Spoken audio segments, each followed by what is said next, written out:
বেশ অনেক দিন ধরে যে গুজরাটের কসাই উনি আমাদের সাম্প্রদায়িক সম্প্রীতি শিক্ষা দিচ্ছেন।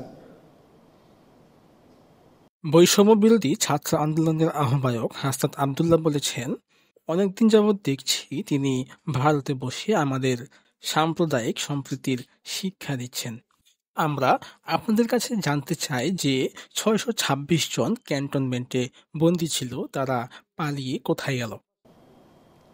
যে 626 জন ক্যান্টনমেন্টে বন্দী ছিল তাদেরকে কিভাবে ভারতে পালিয়ে যেতে সহায়তা করা হয়েছে এবং তাদের পিছনে কারা রয়েছে? রবিবার বিজেপির অনুষ্ঠানে যোগদান করে বক্তব্য দেওয়ার সময় এই মন্তব্য করেছেন বৈষম্য বিরোধী ছাত্র আন্দোলনের এই আহ্বায়ক। হাসনাত আবদুল্লাহ বলেছেন, 626 জন ক্যান্টনমেন্টে বন্দী ছিল, তারা কিভাবে বাড়িয়ে বের হলো? এই সময় তিনি বিডিআর বিদ্রোহের কথা স্মরণ করিয়ে বলেন, এরকম কোনো হত্যাকাণ্ড পৃথিবীর অন্য কোথাও হয়েছে কিনা আমার নজরে নেই। This land heroes the first intentional killing, এটাকে একটা স্লটার বলা যায়, এবং স্টেট প্যাট্রোনাইজড এমন স্লটার আর পৃথিবীতে কোথাও হয়েছে কিনা সেটা আমরা নিশ্চিত নয়। এই পিলখানার সাথে এটার সিলসিলা শুরু হয়েছে 2009 সাল থেকে এবং এটার চূড়ান্ত পরিণতি 2024-এর এই 5ই আগস্টে হয়েছে।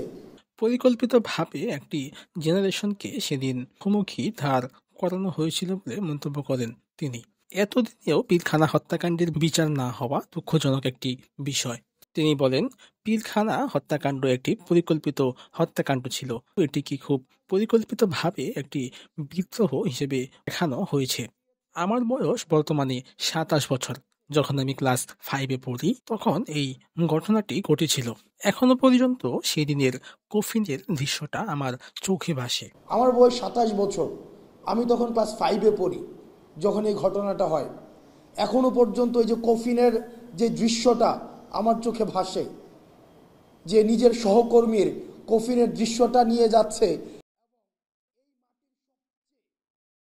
এই ঘটনার কোনো বিচার না হলেও এখন আমরা এই ঘটনার সঠিক তদন্ত করে বিচারের ব্যবস্থা করব। তিনি ভারতীয় প্রধানমন্ত্রী নরেন্দ্র মোদীকে বলেন, ৬৫ জন ক্যান্টনমেন্টেই বন্দী ছিল, তারা কিভাবে বাইরে গেল?